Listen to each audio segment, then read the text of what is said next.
asalaamaaleykum wa rahmatullah. suñ bindub tey day tàmbalee faslun li ab dog la fi tahaarati ci laab.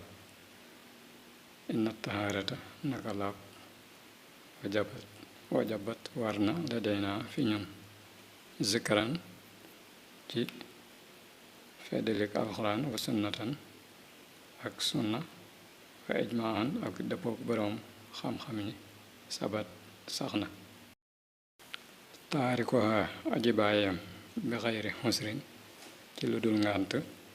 xoqilaa loo xam ne nii xeloof na ko yuqtalu def na ko rey xaddan reyub gatan doona kufrin ci lu dul ak keefar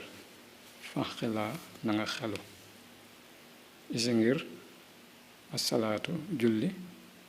laa tatimmu du mat abadan faw illaa biha ndara ci moom laab wujubuha ak waram badaa feeñ na xatxan ci lu dog nee na laab buñ ko waxee nag mooy jàpp bu la jàpp waree wala sangu farata bu la sangu farata waree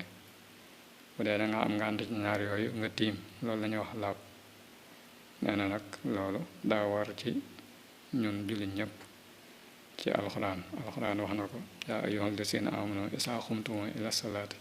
faxsilu wujuuhakum ba fam yam kon alxuraan saxal na ko sunna tamit saxal na ko ndax naka noonu boroom xam-xam yi saxal nañ ko kon daal àtte boo xam ne nii ñoom ñëpp ñoo ci dëppoo àtte bu war lay doon mu teg ci ne koo xam ne nii da ko bàyyi te amul benn ngànt bu tax mu bàyyi ko des koy rey ni mu weesoo woon léegi kaw bàyyi woon julli ndax ginnaaw laab boo ko deful sag julli boo julli woon sag julli du mat kon day mel ne julli woo liñ naan maa laa yatimul waajibu illaa bihi foofoo waajib loo xam ne nii balaa am lee daa am rek loola kon day daal di doon lu war bu ñëwee lii balaa am lee daa am te loolu di lu war kon day mel ne ñoom ñaar ñëpp lu war lañ